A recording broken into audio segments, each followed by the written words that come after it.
I'm Chip Rome with the Armstrong Neighborhood Channel, and for this episode of In the Know, we are at East Park in Connellsville, and with me is James Flynn. Good to be here with you, James. Good to be here with you, Chip. Yeah, and James is actually with the Connellsville Parks and Recreation Board. Yes. And you folks have been really busy lately. We have been busy. Yeah. A lot of stuff going on. A lot of stuff. But the next thing that's happening is the croquet tournament that's going to happen. You want to tell our viewers about that? Sure. July 23rd, East Park in Connellsville. Tournament starts at noon, usually runs about 5 hours. There'll be 32 teams, be a double elimination tournament, which you'll hear more about.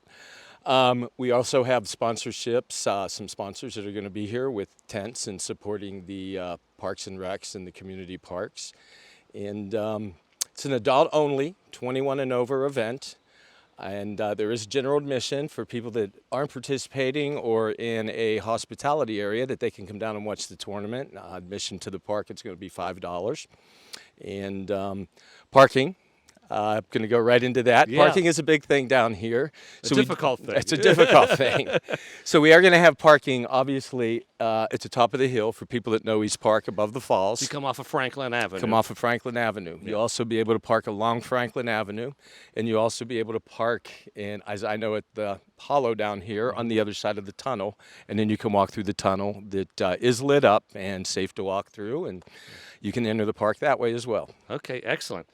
You said $5 for spectators. Now, if a team wants to register, you said 32 teams? 32 teams. Okay. And we've got about 25 at this point. Wow, so there's room for 7. Yep. Yeah, excellent. And what do they pay and how do they register? How does that work? They can go to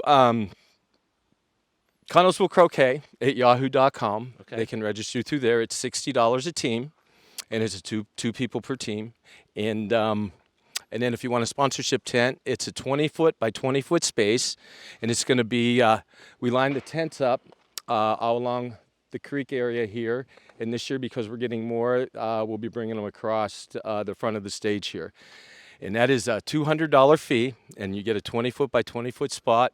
You're responsible for bringing your own tent, beverage, adult beverage, food, chairs, and you get 15 wristbands to invite 15 guests to be in your tent to participate during the day. So logistics, so when people come in, there's going to be some type of a ticket booth or a place where they would There will be, for general admission, there will be up there. Wristbands will be passed out to all the sponsors before the event so they can give them to their guests. To get access. Yeah. Okay. You mentioned you can bring some adult beverages. That's why it's 21 and up, yes. I would assume. And the tents, I'm sure, make it look like a neat area. Oh, it's great. It's great. So it looks a lot different today. It looks very different. There, last year was very impressive looking. Yeah. Now, this is the second year for it. Yes. What gave you the idea? I understand this is popular in Westmoreland County, I believe. It's very actually, croquet is becoming very popular all over the country. Yeah. When I got on the Park and Rec Board, Frank had mentioned about a croquet tournament, and I had actually participated in one and worked with one down in North Carolina. Okay. And I thought, that's something different. That's great. Let's do it. And, we did it last year and got a few gray hairs last year, but we're on the ball this year. Yeah, that's good. Well, the second year is always a little easier because you learn some things the first year. So I hope that weather's probably the big thing. Weather's a big thing. Yeah. Now, we played croquet when I was a kid at home. But I always liked the part when your ball went up against someone, you could put your foot on it and zing it. But you're not allowed to do that. You're not allowed to do that. That takes all the with fun these out rules. of it, James. Yep. That does take the fun out of it. But, yeah, we're doing a more professional, not a backyard, more of a professional game. And Michael will talk about that in a little bit, but yes. Yeah, we're going to talk to them. So it's $60 a team. Mm-hmm. Is there a Facebook page for this? You said about the address. There is Connellsville Croquet. Okay. It does have a Facebook page. Okay. You can also, like I said, Connellsville Croquet at yahoo.com. You can email there. There will be some ads. Actually, tomorrow, the first article will run in the Courier. Okay. And you can get information from there. And then if you want to be a sponsor, do a sponsorship tent, which is the $200. Again, you can email Connellsville Croquet or you can contact me directly. Is there a phone number they can call you at? Yeah, it's 919-795-0112. Okay, just in case they need to get a hold of you. Now, you are dressed in white. Rick and Michael, who are in the background here, are dressed in white. I'm not dressed in white, but well, then you wouldn't be allowed to play. I know, I understand. Explain to me why, if I showed up like this, what would happen to me? White is the tradition of croquet, and Nothing would happen to you. You just stick out like a sore thumb, and everyone would stare at you. But no, white is the traditional dress of croquet. Okay, so the players are all required to wear white. Now, are Players and the guests of the are encouraged to hospitality wear white, tents too. are very encouraged or required to wear white. And you said the General tents are white. admission would love everybody that comes down at a general admission ticket to wear white, but Yeah, okay. wear what they feel comfortable with. Right, but white is what is expected, I guess Yes. is the right way to say that. So it was very white down here that day with all Oh, the tents. last year when 350 people showed up wearing white, it was pretty impressive to see. Yeah, that's now history of croquet. It started in England, I'm thinking. Is that It correct? started actually in Ireland. Ireland, okay. But then, it did move to England. It became a sport for the young teenagers. Okay. They liked it because they could get out on the court and talk to their friends without their suitors or guardians standing over them, and then they could talk about boyfriends and rumors and things that young kids like to talk about. Okay, excellent. Maybe some of that will happen here on the 23rd too. I'm sure it does. Yeah. We won't be filming that though, so you won't be able to see that. Well, how about we go down and talk to Rick and Michael about some of the rules and what's going to happen here on the 23rd. It's great. Let's do it. Okay. We are down here on the croquet field now. With me is Rick Brooks and Michael Jacobansky, and they're going to talk about some of the rules and regulations. When I played as a kid, there wasn't a lot of rules, but there are rules for croquet, and they actually use those here. So good to have you here, Rick and Michael. Thank you. Nice Yeah. to. Who would like to start off? Michael, you want to talk a Yeah, little so bit I'll about? go over some of the basics of the tournament. So last year we had 24 teams. So this year we're bumping it up to 32 teams, and it's going to be a double elimination tournament. So there'll be a winner's bracket and then a loser's bracket. And we'll have a bracket board at the players' tent, which will be probably somewhere in the middle. So as you can see by this layout we have, and as you can see on this map, each court is composed of 6 wickets. So 2 in the corner, 2 in the corner, 1 right there, and a middle post. So how the games will start, which Rick and I will demonstrate, it's going to go in the order of these colors. So blue and yellow will be on a team, and red and green will be on a team. So whoever's on the blue team first will place the ball about a mallet length away from the center post. And according to the map, they're going to go aim for that corner wicket. So then the blue's going to shoot. After they take their shot, red will shoot, yellow will shoot, and then green will shoot. So you want to go ahead? And it goes in the order that's on the stake there. Yes. So Rick is going to take the first shot. Now, typically, the mallet would match the ball. Is that correct? Yes, the mallet will match the ball. Yeah. So then, No, not bad at all. so then, for example, then I would be on the other team. The red team would shoot. The other 2 team members would shoot. And then Rick would shoot again, going for that wicket.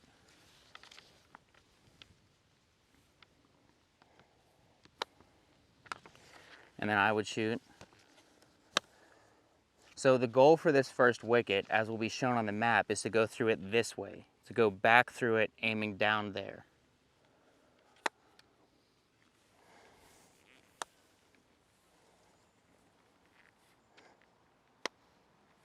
So then once, if I'm up right here and I go through this wicket, that's considered a point. So my team would be winning 1-0. So there's a few differences between this and backyard croquet. So for people familiar with backyard croquet, everyone has to go through each wicket until they can go to the next wicket. For this, since I went through the wicket, I earned a point. And then no one else on either team needs to go through this wicket. So the goal then, according to the map, would be to go through the next wicket, which would be down there. So each team member would then go through this wicket. So you can go, Rick. This one over here. No, the one way down there. Way down there. Way down. And it is actually a little further apart than this. Oh, okay. So Yeah, it's a little bit bigger than this. now, for how the many actual different tournament. courses do you have set up? We'll have 9. Okay. Is that the correct name, course? What is it called? A court. Court? Croquet court. So there'll be 9 different courts. And right now it looks like the grass is a little higher than it may be that day. Is that correct? We will keep the grass. It's a good question, Chip. We'll keep the grass 3/4 of an inch. We're working with the department of the city of Connellsville, and they actually will start rolling this field this coming Monday. And they will cut the grass every several days, and they'll keep it at 3/4 of an inch. And we'll roll the field 3 times before the actual tournament starts. The last rolling will be 2 days before the tournament. So you're going to bring like a vibratory roller down and actually roll this out. And Okay. actually roll it out. Yeah, make a smooth course. Well, I noticed it was actually like a little hard to move the ball around there, and I figured that was right now. Yeah, right now it is. But once they roll it and get it groomed for the tournament, it'll be a little smoother and the balls will go a lot faster. so a lot of work is happening beforehand. A lot of work goes into this. Yeah, it's not just coming out in the grass and playing croquet. Show it up exactly. Michael, sorry we interrupted you. Anything else with the It's rules? perfectly fine. Yeah, so just to finish off, so the players will continue to play around the wickets in the order on the map until one team gets 7 points, because the game will go 2 laps around this arena, and with the 13th point being the middle post. So if it's tied 6-6, the balls will be somewhere in the middle there, and you'll hit the middle post for the win. So some other things. Unlike backyard croquet, when you go through a wicket, there's no additional turn. I think a lot of people are used to playing that way, that when you go through the wicket, you get to go again. So there'll be no additional turn. The games will be 20-minute time limit. In the event that it's taking a long time, whoever's winning at the end of 20 minutes will be considered the victor. Now, do you have like an official at each court that is actually with Yes, like a whistle? we'll have and a referee at each court. and Yeah, a stun gun or something to yeah, keep we people don't. under. Yeah, we don't expect there to be any issues though. Last year was pretty. That's pretty good. low Yeah, I stakes. figured they. Well, it depends how much they drink beforehand. It might be really. a problem later on. Yeah, the tournament does change as the afternoon goes on. I'm sure it gets more interesting, more colorful. It's not as well, we won't go there. But So we'll then, yes, and a few last rules. Like James was saying up there, you cannot strike another player's ball. I think people are also used to doing that in backyard croquet, where you put your foot on the other person's ball and just blast it. that's what I used to like Yeah. to do. I was kind of disappointed Yeah, that isn't everyone loves to happening do here. it. That was the big thing when I was a kid. We used to do that barefoot too in Mill Run. We could actually get away with that, so we weren't wearing white. And so yeah, that's about it. We'll have the courts painted in a square to mark out of bounds. But again, if you go out of bounds, you just put your ball back in, like a foot in, a mile length back in. There's no penalty for that, so you can blast another player's ball out of bounds. Okay, that sounds like fun. Now, I didn't ask this. I don't know who can answer this, but what do they win? Is there money? They'll win a gift certificate to one of our local establishments in town, and the winner also wins a hospitality tent for the next year. Okay, that's nice. Very nice. Okay. Anything else, Michael, related to rules? No, I mean, the rules are pretty straightforward. It might take a few games for people to get used to them, like last year, but yeah, it should be pretty straightforward. Okay, thank you for explaining that. Yeah, that's thanks a for little having different than what I was used to playing as a kid. Yeah. That's been long enough ago. I don't remember those rules either, but I just remember zinging the ball. That was the big thing I You can remember. still zing it here. Yeah.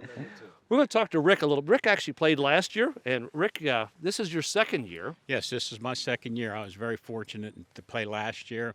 I remember when James came to me and asked me if I wanted to be a sponsor, which I did.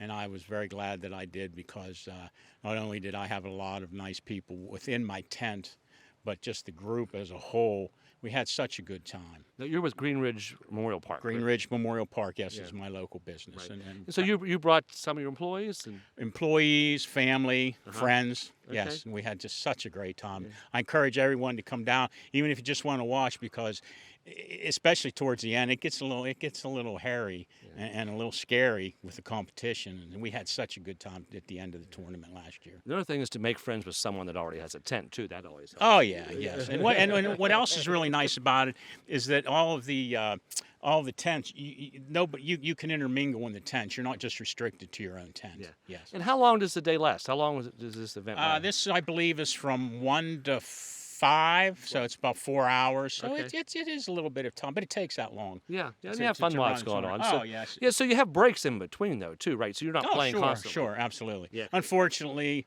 my wife and I were on the team last year, and we went out in the second round. Oh, But Maybe maybe you just this had to year- set and drink. No. No.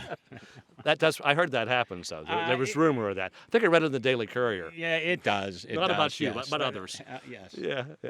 Anything else you want to share? Encourage people it's to come? just a wonderful, enjoyable time, and I encourage everyone to come down and either participate or to watch. You really, a lot of people don't realize what's going on in Connellsville, and this would really open their eyes. Well, this is a hidden gem down here, East Park. I mean, it's a lot of, you could go through Connellsville over and over again and not even know this was here. Oh yeah, but I remember it as a kid. I do too. You know, I'm an old man now. Yeah, I am too. But sorry to say. but the memories are great. Yeah, but it's nice. It's needed. It's being utilized and being used. So it's great. James, you want to come over and we'll kind of talk a little bit about just the more logistics in case people are just joining us. Talk about the dates, times, and just some of those. July 23rd. The tournament starts at 12. Anybody that has a hospitality area, the gates will be unlocked at 9 o'clock, and they'll be able to drive their cars actually down into the park and set their tents up. And we have people that bring generators and blenders and blenders. They're making milkshakes. And they're making milkshakes, yes, and slushies. Yeah, that's it. And there will be a DJ. We will have an MC as well. The players' tent will be here, where players will all sign in. We'll have some beverages. You said a concession stand. And the concession stand will be selling beverages as well. Yeah, so the spectators that come, if they aren't part of a tent, there's other things to eat. And the spectators that come can bring, bring a blanket, bring a chair, bring some snacks, some wine, some cheese, and have a good time. Yeah, well, thank you. Enjoy a day in the park. Yes, enjoy a beautiful day. Hopefully it's a day like this. So hopefully it's a day like this. Yeah. Well, James and Michael and Rick, thank you for helping us to be here. And do you have more to talk about there? Yeah, I just wanted to thank James for having me down here and to participate, because looking over this, and I kind of have an ulterior motive. I'm hoping to get a little bit of home court advantage here, home field advantage, looking over this place. Well, the officials are going to be watching, so just be careful. Yeah, I will. Maybe invite them over to your tent for a little while. That might help too. Yeah, I think it would help. Bribery always works. Thank you. Yeah. I'm Chip Rowan, and now you're in the know.